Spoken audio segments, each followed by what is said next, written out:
Hello, hello, hello, hello everyone.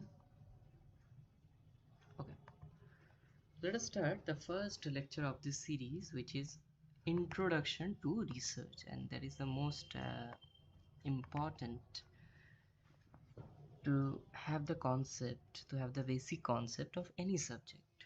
If you are reading computer networks, first of all, you have to learn what is network. So here is the most fundamental concept, that is Introduction to Research, and the first question is what is research. You are आप लोग जानते ही होंगे कि research क्या है. सो research यहाँ पर क्या लिखा है, research is a systematic investigation या systematic effort to gain a new knowledge. अब ये वर्ड सिस्टमेटिक का यूज़ क्यों किया गया है इसका हम जानेंगे, सब जानेंगे. अब सोचो तुम्हारा एक दोस्त है, उसका नाम राहुल है, और वो ऐसा बोलता है कि मैंने भी एक रिसर्च किया है. और जब उसको पूछता हूँ कि क्या रिसर्च किए हो तुम, तब वो बोलता है जी कौन कितना दारू पीता है, मैं ये रिसर्च कर देता हूँ. ठीक है. और कौन सा स्टूडेंट कौन सा कंपनी का दारू पीता है, मैं ये रिसर्च करता हूँ. ये कोई रिसर्च है क्या? आप लोग इसे रिसर्च कहते हो? नहीं कहते हो. Why you are not consider it as a research? क्यों रिसर्च नहीं मानते हो? या आप हो, आप ऐसा बोल रहे हो कि how many boys and girls in the class, is it a research? ध्यान से सोच कर बताना. नहीं होगा रिसर्च, ये रिसर्च नहीं है. Because the word systematic is here. Systematic means it involve several steps. कोई ना कोई तो स्टेप्स होगा रिसर्च का जिसको हमको फॉलो करना पड़ेगा ताकि उसको रिसर्च कहे. So the word is systematic and the word is used. It's the most important word systematic. ये वर्ड आपको लिखना ही है कि research is a systematic investigation. आप किसी क्वेश्चन का सॉल्यूशन चाहते हो तो आपको तो इन्वेस्टिगेशन करना पड़ेगा ना. तो ऐसा ही है, सिस्टमेटिक इन्वेस्टिगेशन है और systematic effort to gain a new knowledge. जब आप रिसर्च करोगे तब आपके पास उतना तो नॉलेज नहीं होगा. ये तो मतलब बहुत ऑब्वियस बात हो गया कि उतना तो नॉलेज नहीं होगा. अगर आप एक ऐसा रिसर्च करना चाहते हो कि मैं रिसर्च करना चाहता हूँ कि कौन सा फूड में कौन सा विटामिन है, ये अच्छा रिसर्च है. तो आपको पहले तो नॉलेज नहीं होगा ना. आपको वो वाला सब कुछ जो भी पास्ट किया गया है कि मतलब जो भी इन्वेस्टिगेशन पहले हो चुका है उसको रिव्यू करना पड़ेगा. बहुत एक प्रोसेस है, मतलब ऐसे ही नहीं हुआ हो गया है. सो हम ऐसे कह सकते हैं कि like so we can say that research is a systematic investigation to gain a new knowledge, to get a you can say specific question answer, or um, to solve a specific sorry specific problem या specific problem, शायद इसलिए थोड़ा सा वो हो रहा है. ठीक है, स्पेसिफिक स्पेसिफिक प्रॉब्लम. तो ठीक है, इसका मतलब कोई ना कोई तो मुझे आंसर चाहिए, कोई ना कोई चीज़ का जो मैं नहीं जानता हूँ, और उसका कोई ना कोई तो सिस्टमेटिक एक इन्वेस्टिगेशन प्रोसेस है. मतलब ऐसे ही हम कुछ भी नहीं इन्वेस्टिगेट कर सकते, उसको सिस्टमेटिक होना पड़ेगा. you know the word systematic, it involves several steps are there. ऐसे ही किसी को हम रिसर्च नहीं कह सकते. ठीक है. ठीक है. और एक बात ये भी कह सकते हैं to get a specific question answer to also solve a specific problem.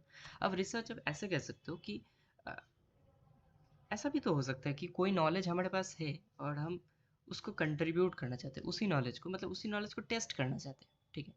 तो टेस्टिंग भी एक रिसर्च है ना. कि न्यूटन ने बोला है कि first law, second law, third law, ये बोला है न्यूटन ने. अब मैं उसको टेस्ट करना चाहता हूँ कि सही बोला है या गलत बोला है. अगर मैं कोई, जैसे होता है ना केमिस्ट्री में हमने पढ़ा है हाइजेनबर्ग का कुछ भी कुछ हो गया, उसके बाद बोर मॉडल आ गया, कुछ भी न्यूक्लियर का कॉन्सेप्ट आ गया. तो ये लोग कैसे रिसर्च किया, मतलब पहले का एग्जिस्टिंग रिसर्च था उसको ही टेस्ट किया, उसके बाद रिजल्ट आया. आप समझ सकते हो. तो ठीक है. अब ऐसा बोल सकते हैं कि रिसर्च, ये सब आपको लिख के आना है, ये की पॉइंट्स है. Research is we can say a contribution to existing existing knowledge stock. Yes. Yeah.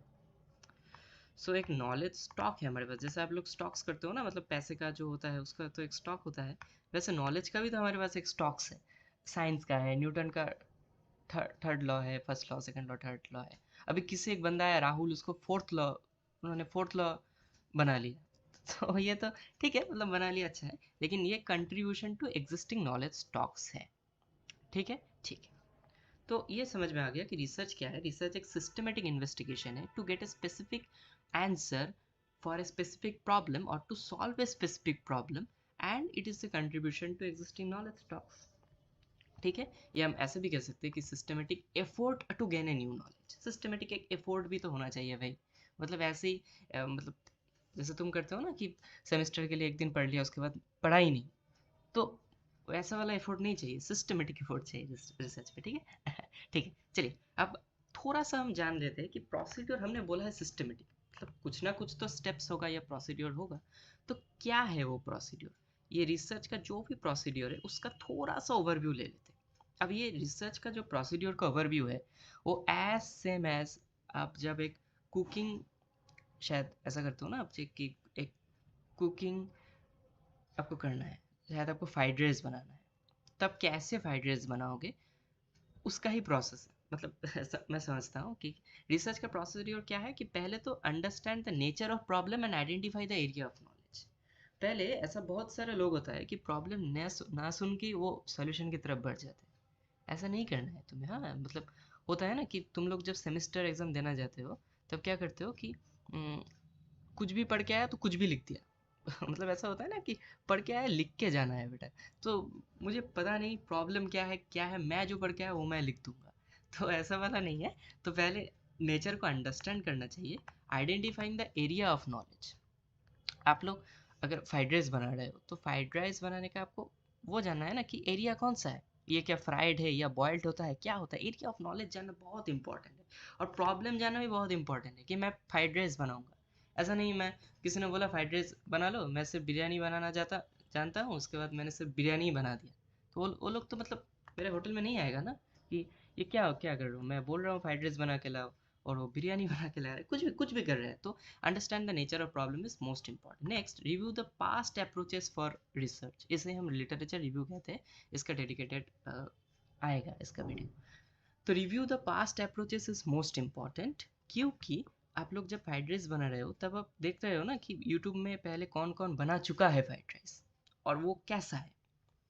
Past approaches अपने रिव्यू कर लिया, सो आपने क्या कर लिया, collecting the data and organize the data. आपने बहुत सारा यूट्यूब वीडियोस देख लिया, उसको कलेक्ट किया और ऑर्गेनाइज किया कि मैंने ये 4 वीडियोस देखा है फ्राइड राइस बनाने का, मुझे ये बहुत अच्छा लगा। अब मैं तो डेटा कलेक्ट कर चुका हूँ, अब एनालाइज करना भी बहुत ज़रूरी होता है, क्योंकि यूट्यूब में बहुत सारे फालतू के यूट्यूबर्स होते हैं जो कि फ्राइड राइस के नाम पे कुछ भी बना देते हैं।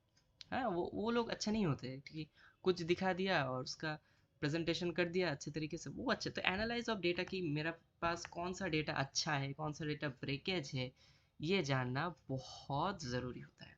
अब उसके बाद एनालाइज आपने कर लिया, उसके बाद ड्राइंग कंक्लूजन, रिपोर्ट इट। आपको तो खाना बना के किसी को खिलाना भी पड़ेगा, कंक्लूजन में आना पड़ेगा, तो कंक्लूजन ड्रॉ करना है और रिपोर्ट करना है। यही होता है रिसर्च प्रोसीड्योर का ओवरव्यू। तो आप जान चुके हो, ठीक है। अब रिसर्च का ऑब्जेक्टिव्स हम जान लेते हैं थोड़ा सा कि क्यों रिसर्च हम करते हैं। ये मतलब ठीक है, आप स्टोरी के जैसा ही लिख दीजिएगा जो भी सेमेस्टर का एग्जाम होगा आपके, ठीक है। तो रिसर्च का ऑब्जेक्टिव कुछ भी नहीं है, जो भी पढ़ के है वो वही है, to determine frequency at which something occur. ये थोड़ा सा नया बात हो गया है कि कौन सा फ्रीक्वेंसी में क्या क्या हो रहा है।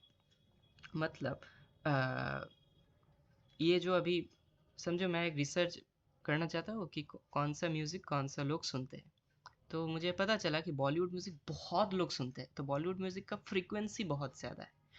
ठीक है, तो मैं ये बोल दूंगा कि अच्छा ठीक है, मैं रिसर्च करके मैंने ये जाना है कि बॉलीवुड सॉन्ग्स का क्रेज़ आज बहुत है।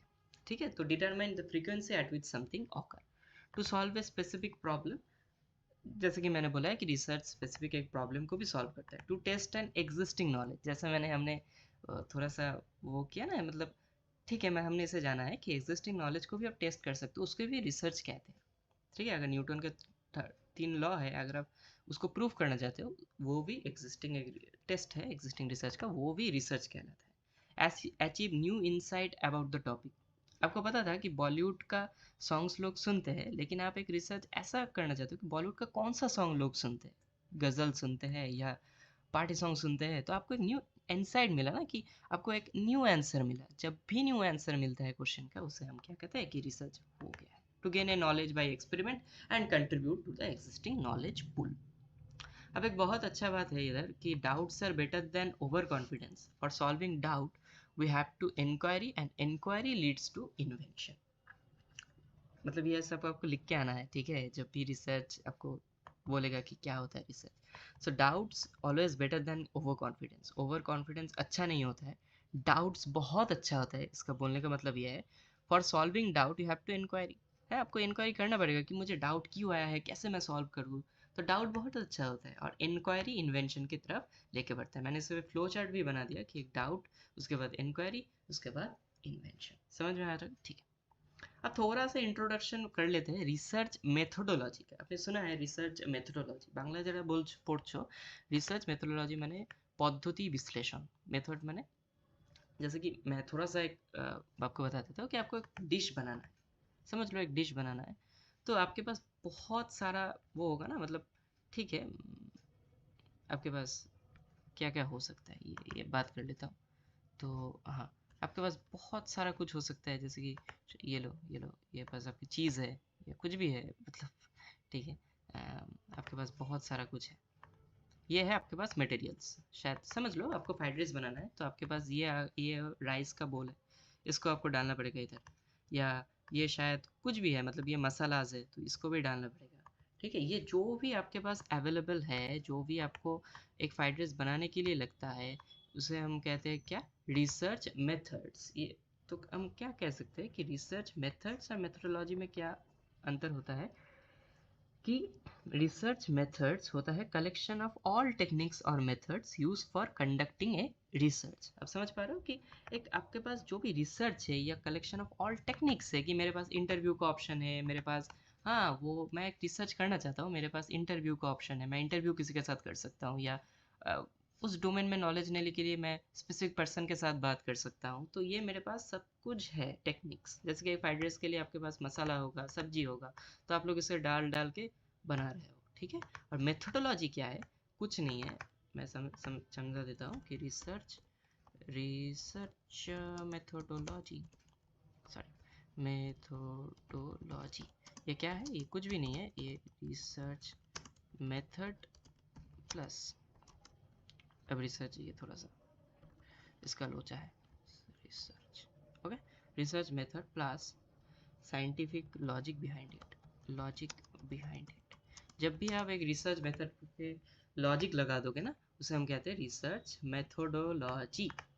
मतलब क्या है, अगर आप ऐसे समझो कि आप कुकिंग कर रहे हो, तो क्या कर सकते हो आप, मतलब बहुत सारा कुकिंग होता है ना आजकल, तो बहुत आ चुका है, मतलब ज़ीरो ऑयल कुकिंग आ चुका है, बॉयल एक आ चुका है कि ज़ीरो ज़ीरो एक आ चुका है ज़ीरो ऑयल कुकिंग, एक आ चुका है आपके पास कुछ भी, बॉयल कुकिंग, या आ चुका है आपके पास शायद ज़ीरो ऑयल कुकिंग आ चुका है, बॉयल कुकिंग आ चुका है, बहुत सारा कुछ आता है ना, आप फ्राई कर सकते हो। तो अगर आप ज़ीरो ऑयल कुकिंग कर रहे हो, मैं इतना सारा जो भी मेरे पास मेथड्स है, मैं ज़ीरो ऑयल कुकिंग को सिलेक्ट करता हूँ कि मुझे ज़ीरो ऑयल कुकिंग अच्छा लगता है। अब रिसर्च मेथोडोलॉजी यही कहता है, रिसर्च मेथड है ज़ीरो ऑयल कुकिंग, और रिसर्च मेथोडोलॉजी में आपको ये बताना पड़ेगा कि मैं ज़ीरो ऑयल कुकिंग क्यों चूज़ किया, और बॉयल कुकिंग और फ्राई कुकिंग क्यों चूज़ नहीं किया। सो आपको लॉजिक लगाना पड़ेगा। सो रिसर्च मेथोडोलॉजी के हम क्या कह सकते हैं कि रिसर्च मेथोडोलॉजी ऐसा हमको बोलता है कि how research is done scientifically, इसी हम कहते हैं रिसर्च मेथोडोलॉजी। तो हम ये कह सकते हैं हाउ रिसर्च इज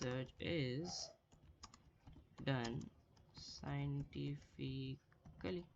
साइंटिफिकली कैसे रिसर्च को किया जाता है, वही हम कहते हैं क्या, रिसर्च मेथोडोलॉजी, ठीक है। Systematic way to solve a new problem, इसी हम कहते हैं रिसर्च मेथोडोलॉजी। आप लोग एक पढ़ के आना एक क्वेश्चन कि research method versus research methodology, ये आपको गूगल में देख लेना है, ठीक है। तो आप लोग जान जाओगे। ठीक है, मैं बाद के लेक्चर में भी ये कर दूंगा। तो हमने ये जाना है। सो देख लेना, इंट्रोडक्शन टू रिसर्च। रिसर्च क्या होता है? एक सिस्टमेटिक इन्वेस्टिगेशन होता है और कुछ भी नहीं होता है तो answer a new specific problem to solve a specific problem. ठीक है, थैंक यू। थैंक यू, बाद की क्लास में मिलते हैं।